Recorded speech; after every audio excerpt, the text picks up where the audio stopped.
Hey, it's Pete, and welcome back to Question Christ. And today we're going to continue the Michael Discusses questions that I've been working on. There's 15 questions. We're going to get into the next one. I'm going to try to answer a few of them in this video. Some of the ones I've done before, they deserve the whole video, but it's going to take me till 2010 if I keep going the way I'm going. So let's get into a group of questions that deal with how people perceive Christians and how sometimes Christians perceive people who are not in the church. The next question is this. If Christians say that they are such loving and accepting people, why do they hate so much? Such as the God hates fags, rallies, and posters. For those who don't know, there is a group out of Topeka, Kansas. I think they're called the Westboro Baptist Church, and I would use the word Baptist in very loose setting. I think if I was a Baptist, I'd be totally embarrassed, as I am as a Christian, to be totally embarrassed of these people. These people go around and picket funerals of people who've died in the war, and basically their whole idea is that God hates homosexuals, God hates America, just on and on. God hates, God hates, God hates. I don't know how they can go away with that at night when they go to bed thinking about it and say that that's biblical. Okay, now God hates sin.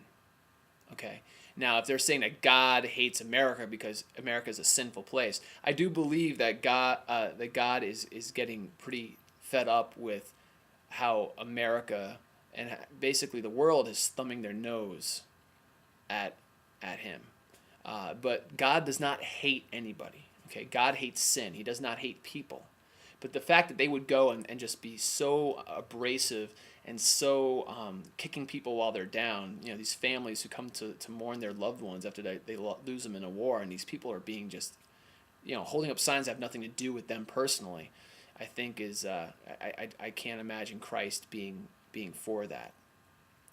But the thing that you asked is if Christians are so loving and accepting, and I think this is where the problem is that Christians should be loving to all people, no matter what their sinful lifestyle, no matter what situation they're in. Jesus hung out with sinners. He hung out with the prostitutes. He hung out with the double crossers. He did that, and I think that's what we need to do. We shouldn't be hanging out with our plastic perfect people. We should be down in the trenches trying to help people out. And the other thing is to recognize that we are in the trenches as well. We are all sinful. Okay.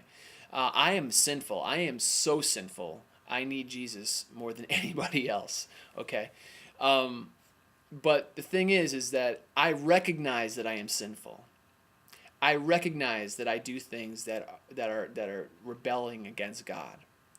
What I think the problem is that when we're trying to live biblically and we're trying to live out what we believe God has put in front of us to live, the way we're supposed to live, not because we're trying to follow rules, but because we're trying to please God, trying to live in a way that He wants us to live.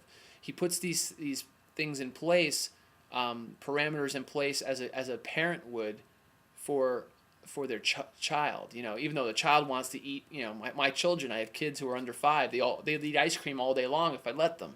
Okay, but I know better. I know better than not let them do that, and they will protest left and right if they don't get what they want, because they don't recognize, they can't see that far ahead. Okay, so God puts things in our puts these parameters around us to not live sinfully, because He wants us to live and to thrive, not because He's trying to put us down into the mud. Okay, so I recognize that, and I'm trying to live that way to glorify God, and also to live a good life, and to be a good witness for Christ. Now, the problem is that there are people who do not believe, and because of that, they do not see their lives as sinful. So, I have friends, I have many friends who have lived far, far away from Christ, do not know Jesus. I'm still friends with them. I still like hanging out with them, but I can't condone certain parts of their life that they're living in sin, and they are accepting that sinful lifestyle as normal.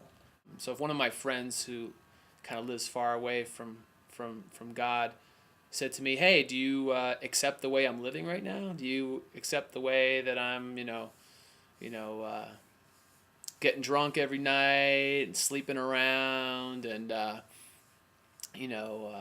I'm stealing, if I'm, I'm going to say, hey, I love you, but no, I can't accept that way, and again, I am not an angel. Believe me, I lived insanely fast, insanely far away from God. So, and I still have major issues with things. Okay, so I don't want it to seem like I am again coming down on people. I need Jesus, but I recognize that I am sinful, and because of that, I am trying to live a better life.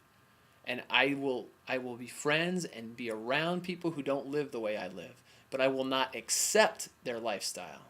Okay, so if you're living a way that is non-biblical, living a way that has been seen as sinful in God's eyes, and you say, well, if you don't accept that part of me, then you're hateful, I don't agree on that.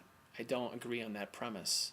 You can check out a video I made called The Hijacking of the Word Tolerance in my video series, if you want, because I do believe that the word tolerant has been hijacked by people who say, if you don't agree with me on every single thing, then you're being intolerant.